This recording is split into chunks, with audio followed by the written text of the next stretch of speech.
And okay, కొంతమంది కొన్ని disturb చేయడానికి కొన్ని ఉంటారు, అది వాళ్ళ సంస్కారం, మనం దానికి ఏం చేయడానికి ఏం లేదు.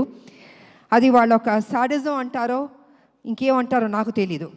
ప్రతి ఏ సినిమాకైనా కొన్ని కోట్లు ఖర్చు పెట్టి తీస్తున్న ప్రొడ్యూసర్లకి, అంత కష్టపడి చేస్తున్న హీరోలకి, ఆ టెక్నీషియన్స్కి, డైరెక్టర్లకి ఒక చిన్న అసౌకర్యం కల్పించడం అవుతుంది కదా, ఆ సినిమాని ఇబ్బంది పెట్టడం అవుతుంది కదా. ప్రతి ఒక్కరిని ఇలా బాధ పెట్టడం అన్నది కూడా కరెక్ట్ కాదు. ఈ సందర్భంగా నేను తెలియజేస్తున్నాను, వాంటెడ్గా కొనేది చేస్తున్నారు, నేను చూస్తున్నాను, వింటున్నాను. ఇది మంచి పద్ధతి కాదు. ఏ పిక్చర్ అయినా, ఏ హీరో సినిమా అయినా కూడా ఈ రకమైన ఒక నెగిటివ్ అన్నది మాట్లాడడం అది మంచి పద్ధతి కాదు. ప్రతి ఒక్క సినిమా ఆడాలని మేము అందరం కోరుకుంటాం. ఏ సినిమాని డిస్టర్బ్ చేయకూడదు. బాగున్నది బాగాలేదని బాగుందన్నది వాట్ ఈస్ దిస్? ఇది కరెక్ట్ పద్ధతి కాదు. దయచేసి ఎవరెవరు ఇలాంటి తప్పులు చేస్తున్నారో కొంచెం మీ మైండ్ సెట్ మార్చుకోండి.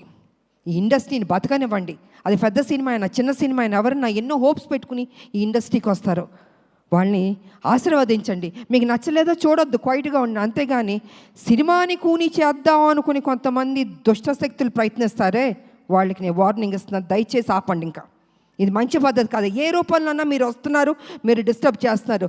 థియేటర్కి వెళ్తే ప్రజలు వెళ్తే అద్భుతంగా ఉంది అంటున్నారు. ఇంత పాజిటివ్గా చెప్తున్నప్పుడు మీరు కూడా ఒక పైచాచిక ఆనందం అన్నది తీసుకోవద్దు. మనస్ఫూర్తిగా దీవించడం నేర్చుకోండి. మీకు ఎవరైనా వెనకాల గెలుకుతూ ఎక్కిస్తూ మైండ్ వాష్ చేస్తుంటే వాళ్ళ దగ్గరికి వెళ్ళి కూర్చొని చెంచా కొట్టుకోండి. కానీ don't try to spoil the film. ఇది మంచి పద్ధతి కాదు. కొన్ని జీవితాలు పోతాయి. ఓకే, మేమంటే మొత్తం 46 years దాటి వచ్చేస్తాం. కానీ ఇప్పుడున్న జనరేషన్కి ఎన్ని హోప్స్ పెట్టుకుంటారండి. హీరోలు కానీ, హీరోయిన్లు కానీ, డైరెక్టర్ కానీ, ప్రొడ్యూసర్లు కానీ కొన్ని కోట్లు ఖర్చు పెట్టి తీస్తున్నప్పుడు వాళ్ళ సినిమాని నాశనం చేసేద్దాం అనుకుంటున్నారే. జీవితంలో మిమ్మల్ని మాత్రం క్షమించకూడదండి. అందుకే దయచేసి కొంచెం కంట్రోల్గా ఉండండి. ఈ చీప్ పనులన్నీ మానుకోండి. సినిమా ఇండస్ట్రీని బతికించండి. అందరు హీరోలు బాగుండాలని, అందరు డైరెక్టర్లు, అందరు టెక్నీషియన్, అందరు ప్రొడ్యూసర్లు బాగుండాలని నేను మనస్ఫూర్తిగా కోరుకుంటూ, మరి ఈరోజు ఈ సినిమాని ఇంత చక్కటి విజయాన్ని ఇచ్చారు. డే బై డే బెటర్ అవుతుంది. నేనేం తీసుకెళ్ళి హిమాలయాలో కూర్చోబెట్టాలని అబద్ధం చెప్పను. It is very good film, బెటర్గా వెళ్తుంది. కొన్ని డిస్టర్బ్ చేశారు కొన్ని, బట్ ఇట్స్ ఓకే.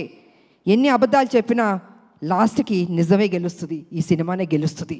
అద్భుతంగా ఉంది అంటున్నారు. కాబట్టి పనిచేసిన మా టెక్నీషియన్స్కి, మా ప్రొడ్యూసర్ గారికి, అండ్ ఫైనల్గా మా బాబు